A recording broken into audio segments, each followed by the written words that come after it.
പിന്നെ സാറേ, ഇവിടെ ഈ കാർഡ് ചെയ്യുമ്പോൾ മൊത്തം 5000 രൂപയുടെ ഓപ്പറേഷന് ചെയ്യാൻ പറ്റും. അതിൽ ഓപ്പറേഷന് മുന്നേ ഉള്ള ബ്ലഡ് ടെസ്റ്റെല്ലാം ഉണ്ട്. പക്ഷേ ഞങ്ങൾ തരുന്ന ഡേറ്റിൽ ഷുഗറോ പ്രഷറോ മറ്റെന്തെങ്കിലും ഉണ്ടെങ്കിൽ ഡേറ്റ് പിന്നെ നീട്ടിത്തരും. അപ്പോൾ ഈ ടെസ്റ്റൊക്കെ പിന്നെ എടുക്കണം. അതിന് പൈസ നിങ്ങൾ ചിലവാക്കണം. ഇതൊക്കെ ഓക്കെ ആണെങ്കിൽ ആരോഗ്യ കാർഡ് ചെയ്യാം. പിന്നെ 5000 രൂപയുടെ ഓപ്പറേഷൻ ആയതുകൊണ്ട് മുറിവ് ഇത്തിരി വലുതായിരിക്കും. ഷുഗർ അത്രയ്ക്ക് പ്രശ്നമാണോ? ആണ്. കാഴ്ച തിരിച്ചു കിട്ടുന്നത് ഷുഗറിനെ ഡിപ്പെൻഡ് ചെയ്തിരിക്കും. പക്ഷേ നമ്മുടെ കയ്യിലാണ് ചെയ്യുന്നതെങ്കിൽ പ്രശ്നമില്ല. സ്റ്റാർട്ടിങ് ഒരു 20,000 രൂപയാവും. അപ്പൊ 20,000 രൂപ തന്നാൽ കാഴ്ച ഷുഗറിനെ ഡിപ്പെൻഡ് ചെയ്യൂലല്ലേ? അച്ഛാ അച്ഛാ ഇങ്ങ വന്നേ. വെറുതെ കയ്യിലിരുന്ന് 1500 രൂപയിൽ പോയി മനുഷ്യനെ പറ്റിക്കാൻ. അതെ, ഇത്തരത്തിലുള്ള കാര്യങ്ങളൊക്കെ പറയാനേ ഇവിടെ വല്ല ആണുങ്ങളെ നിർത്താൻ പറ. നിങ്ങളുടെ പോലാണ് നിങ്ങൾക്കൊന്നും സംസാരിക്കാൻ അറിയില്ലെന്നേ. മനുഷ്യനെ മെനക്കെടുത്താനായിട്ട് ഒരു നമ്പരുമായിട്ട് അച്ഛാ. അച്ഛൻ അവരെന്താ പറഞ്ഞെന്ന് മനസ്സിലായോ? എന്താ? ഈ ആരോഗ്യ കാർഡ് കൊണ്ടേ ഭാഗ്യം ഉണ്ടെങ്കിൽ വലിയ ചെലവില്ലാണ്ട് ഓപ്പറേഷൻ നടത്താന്ന്. അച്ഛന് ശരിക്കും അപ്പൊ ഇടത്തേക്കണ്ട വെച്ചൊന്ന് കണ്ടൂടാ? ഇടത്തെ കണ്ണിന്റെ മൂലക്കൂടെ കുറച്ച് കാണാതാ. ഇത് വെച്ചാ എങ്ങനെയാ ഇതെല്ലാം ചെയ്യണം? അല്ലാതെന്താ മാർഗം? അതെനിക്കിട്ട് ഒരെണ്ണം വെച്ചതാണല്ലോ അച്ഛാ. ഓടാ.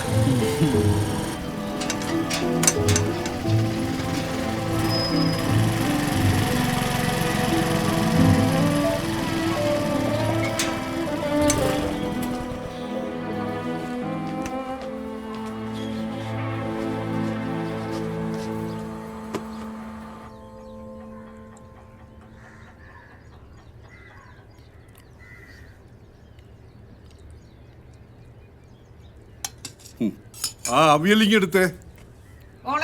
ആ പാത്രം ഇങ്ങെടുത്തേ.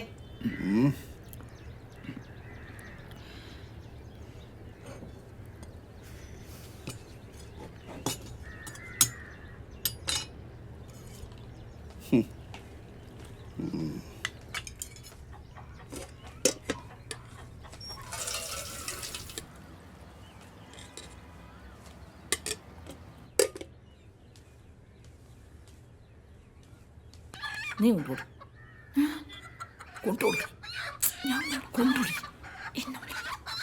ഓ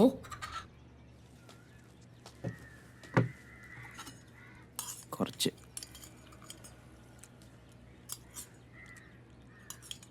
കുറച്ച് കുറച്ച് കുറച്ചും കൂടെ കുറച്ചും കൂടെ മുറിക്കാൻ കേട്ടോ. മതി മതി മതി.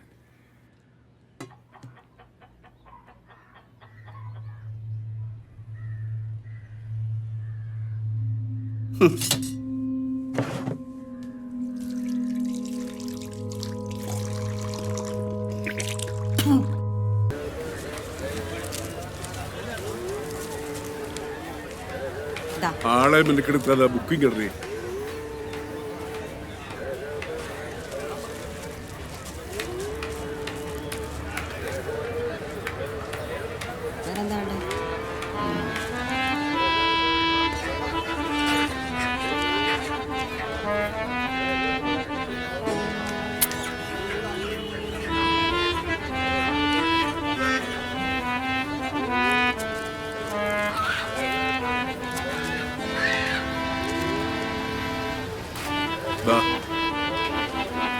വാങ്ങൂല്ല. രാധാകൃഷ്ണൻ വന്നാലൊന്ന് വിളിക്കാൻ പറയണേ.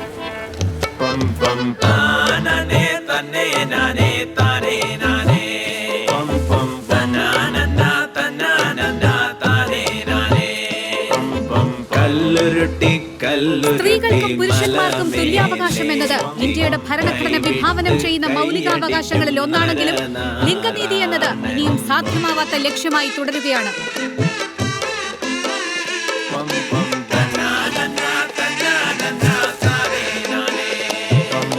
കണ്ണറിയാ നേരറിയാ കടം കേറി കേറി ആർത്തി പൂണ്ട് കേഴുന്നു നരനാരായണൻ. പെണ്ണറിയാ മണ്ണറിയാ വിലയറിയാതെ തിമിരം വീണ ലോകം ഭ്രാന്തലോകം താനേ തന്നെ നാനേ താനേ നാനേ തന്നാനന്ദ തന്നാനന്ദ താനേ നാനേ. ഡാ, പൈസയുണ്ടോ? ഒരു 4000 രൂപ വേണമായിരുന്നു. ഞാൻ എവിടെ നിന്ന് തരാനാ? ഉള്ള EMI അടച്ച കയ്യിലുള്ളതെല്ലാം ആ, അങ്ങനെ പറഞ്ഞ എങ്ങനെയാ? നാളെ രാജന് കാശ് കൊടുക്കണ്ടേ? Last data. ഒരു 1500 രൂപയുണ്ട്, വേണമെങ്കിൽ അത് തരാം. ആ, അത് വെച്ച് ഞാൻ എന്ത് ചെയ്യാനാ? പക്ഷെ അതൊക്കെ ഇതെല്ലാം ചെയ്യുന്നതിന് മുന്നേ ആലോചിക്കണമായിരുന്നു. അതിന് ഞാൻ എന്തോ ആലോചിക്കണമെന്നാ നീ പറയുന്നത്? ഞാൻ ഈ മേളിൽ മുറിയൊക്കെ കെട്ടിയിട്ടത് നാളെ നിനക്ക് വേണ്ടിയിട്ടാണ്. അത് നീ ആലോചിക്കണമായിരുന്നു. അച്ഛാ, അച്ഛൻ തന്നെയല്ലേ ഇതിനെ ഒപ്പിച്ചു വെച്ചേ? ഈ മുറിയൊക്കെ കിട്ടുന്നതിന് മുന്നേ എന്നോട് ചോദിച്ചായിരുന്നു അല്ലല്ലോ? എടാ, മുറി കിട്ടിയതിനെ കുറിച്ച് ആലോചിക്കണമെന്നല്ല ഞാൻ പറഞ്ഞത്. പിന്നെ നീ ആ പെണ്ണിനെ കല്യാണം കഴിക്കാൻ തീരുമാനിച്ചപ്പോൾ നീ ആലോചിക്കണമായിരുന്നു. എന്നെ സഹിക്കുന്നത് എടാ, പൈസ എൻ്റെ കയ്യിലൊന്നുമല്ല. ശ്ശേ. രാജ, ഞാൻ തരാം. ഒരു അല്പം സാവകാശം കൊടുത്താ അതേ സ്റ്റോക്ക് എല്ലാം വന്ന് കെട്ടിക്കിടക്കുക. സീസൺ അല്ല, ഒന്നും പോകുന്നില്ല രാജ, കച്ചവടം നടക്കുന്നില്ല. കാശ് മേടിക്കാനായിട്ട് ബുദ്ധിമുട്ടൊന്നും ഉണ്ടായിരുന്നില്ലല്ലോ. തരാനാണോ ബുദ്ധിമുട്ട്? കച്ചവടം നടക്കുന്നില്ല. ഒന്ന് ക്ഷമിക്കണം രാജ. അണ്ണനെ ഒന്നും പറയണ്ട, ഞങ്ങൾക്ക് ഈ കാശ് കൊണ്ട് വേറെ കാര്യങ്ങളൊക്കെ ഉള്ളതാണ്. അച്ഛനില്ലേ മോനെ? ഇല്ല, എവിടെ പോയി? ചാലവരെ സാധനം എടുക്കാൻ പോയി. കുരുമുളക് മാത്രമില്ല, ബാക്കിയെല്ലാം ഉണ്ട്. ആ,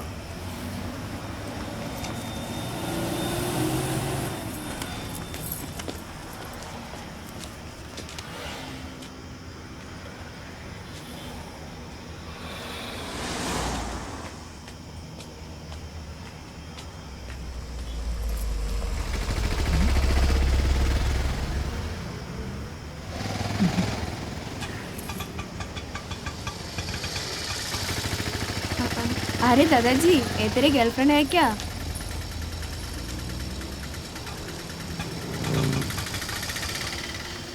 അയ്യോ, വണ്ടി അപ്പുറത്താണല്ലോ.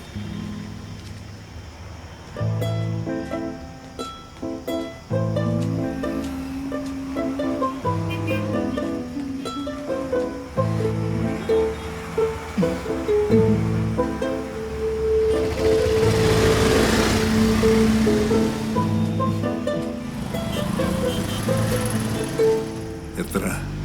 600, 1500. എന്ന് വെച്ചാ? ഒരു പ്രാവശ്യത്തേക്കാണെങ്കിൽ 600, ഒരു രാത്രിയാണ് 1500. ഓ, അത് കൂടുതലാ. 300. 600 രൂപയെ കുറഞ്ഞൊരു പരിപാടിയില്ല. വേണ്ടെങ്കിൽ നിങ്ങൾ പോ. പോവാൻ പറഞ്ഞു. ഓടി പോയില്ലേ? നിനക്ക് 300 പോരേടി. താൻ എന്തോടോ പറഞ്ഞത്? എന്റെ മറ്റോളെ പോയി വിളിയടാ. പോ പോ പോ.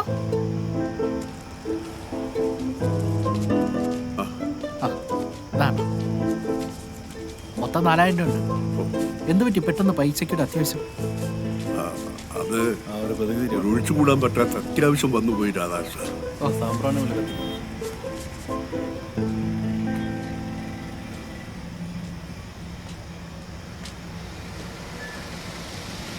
ആഹാ, ഇന്നാരും വന്നില്ലേ?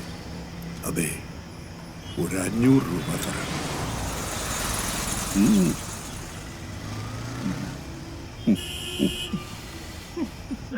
തട്ടി വീഴാതെ സൂക്ഷിച്ചു വാ. ആ, ഇങ്ങോട്ട് പോരെ.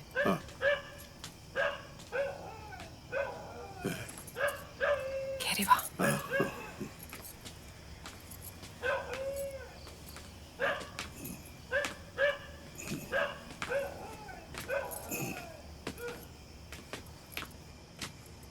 ഇങ്ങോട്ട് ഇതിലേ വാ. ഇങ്ങോട്ടാ? ആ ഓ, ഇനിയും കേറിയിട്ട് വേണോ? ആ, കേറി വാ.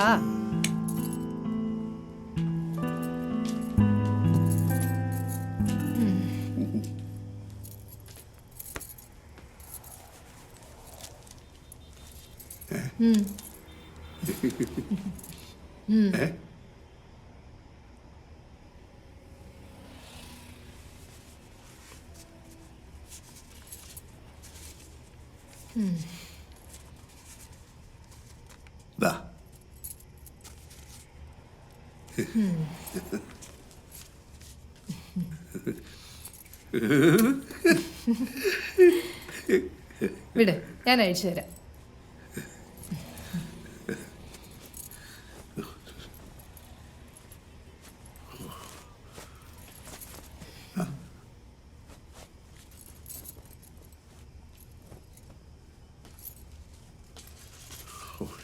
എന്തൊരു ചൂട്.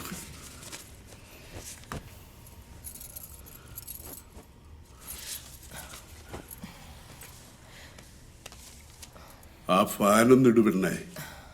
അത് പഴയതാ, കറങ്ങത്തില്ല.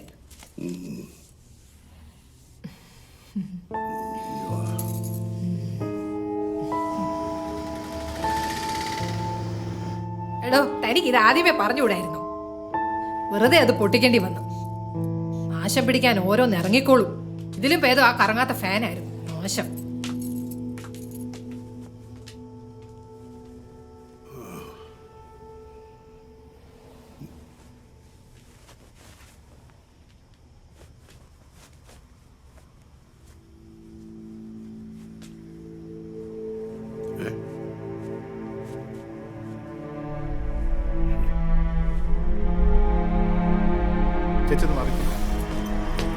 ബിസിനസ് എല്ലാം മോശമാണല്ലേ. ഈ കള്ളി എന്റെ കാശിക്ക് താടി. തനിക്ക് എന്തോടെ വേണ്ടേ? ഇവളെന്റെ കാശ് മുഴുവൻ അടിച്ചു മാറ്റി. 4000 രൂപയും കൊണ്ട് വന്നിട്ടേ താൻ എനിക്ക് 500 രൂപ അല്ലോടെ തന്നത്. എച്ചി വാ ഇങ്ങോട്ട്. ഇവിടെ എങ്ങും കണ്ടുപോരുത്. ഇങ്ങള് വാ. നോക്കണ്ടില്ലേ, നിന്റെ കയ്യിൽ നിന്ന് ഞാൻ വാങ്ങിച്ചോളാം. അവിടെ ഡോ, താൻ പെണ്ണിനെ പറ്റി എന്താടോ വിചാരിച്ചു വെച്ചിരിക്കുന്നേ? കയ്യിൽ കാശും വെച്ചോണ്ട് നക്കപ്പിച്ച തരാൻ തനിക്ക് നാണം ഇല്ലേടോ? താൻ എന്താ ചന്തയിൽ മീൻ വാങ്ങാൻ വന്നതാ? നാണം ഇല്ലാത്തവൻ. കള്ളക്കിഴവൻ.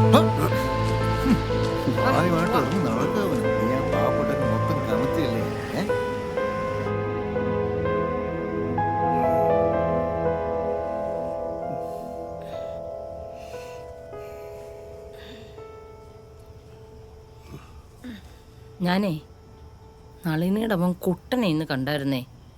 അവനിപ്പം ഹെൽത്തിലാണ്. അവൻ പറയുക ജലാശുപത്രി പോയാ കണ്ണിന്റെ ഓപ്പറേഷൻ നടത്താൻ പറ്റുമെന്ന്. അവന്റെ സെറ്റപ്പ് ആയോണ്ട് എളുപ്പം നടക്കുമായിരിക്കും അല്ലേ? പോകുമ്പോ റാമിനെ കൊടുന്ന് കൂട്ടിക്കോ. ഓ, അവന് നാളെ തിരക്കുണ്ടാവില്ലേ? ചേട്ടൊന്ന് പറഞ്ഞു നോക്ക്. ഇന്ന് തന്നെ ഹോസ്പിറ്റലിലേക്ക് വരണമെന്ന് പറഞ്ഞോണ്ടല്ലേ ഇത്രയും നാളെ പുറകെ നടന്ന അപ്പോയിന്റ്മെന്റ് വെച്ചിട്ട്. ഡോക്ടർ ഇതെനിക്ക് വളരെ വേണ്ടപ്പെട്ട ആളാണ്. ഡോക്ടറിനെ ചെയ്തു കൊടുക്കണം കേട്ടോ. ശരി, കാണാം. നാളെ വരും കേട്ടോ. ആ ഡോക്ടർ. ശരി ഡോക്ടർ. പിന്നെ നാളെ കാലത്തെ വന്ന് ഇവിടെ ഒരു പുതിയ OP ടിക്കറ്റ് എടുക്കണം. ആ ചേട്ടൻ ഒന്ന് ട്രൈ ചെയ്ത് നോക്ക്. ചേട്ടൻ നാളെ എത്തിയിരിക്കും പക്ക. ചേട്ടൻ പറഞ്ഞേക്ക്. Okay okay, promise. നമുക്ക് എന്തായാലും നോക്കാം. യെസ്. Raman, thank you. സുഖാണോടാ? ഓ, സുഖമായിട്ട് തോന്നുന്നു. എന്താ ചേട്ടാ? എടാ, ഇതേ ഇവര് ഇവിടെ ചെയ്യും, ഞാനെല്ലാം പറഞ്ഞിട്ടുണ്ട്. ഇനിയിപ്പോൾ പുതിയൊരു OP ടിക്കറ്റ് എടുത്തിട്ട് ഫിറ്റ്നസ് ഒന്ന് കാണിക്കണം. എന്നാൽ മാത്രമേ നാളെ ബാക്കിയുള്ള പ്രൊസീജിയറൊക്കെ നടക്കത്തുള്ളൂ. നാളെ തന്നെ. എന്താടാ, നാളെ നിനക്ക് തിരക്കുണ്ടോ? ഒരു പ്രൊഡ്യൂസർ കഥ പറയാൻ വിളിച്ചിട്ടുണ്ടായിരുന്നു. പിന്നെ നാളെ സാരമില്ല, ഞാൻ മാനേജ് ചെയ്തോളാം. എപ്പോഴാ കഥ കഴിയാന്ന് പോലും പറയാൻ പറ്റിയല്ല. കഥ കഴിക്കണൂന്നും കേൾക്കണ്ടായിട്ടുണ്ട്. ഭക്ഷണം കഴിച്ചാൽ കഥ കഴിക്കാന്ന് കേൾക്കണ്ടായിട്ടുള്ളത്. വന്നു പോയി അതാണ് പോയി.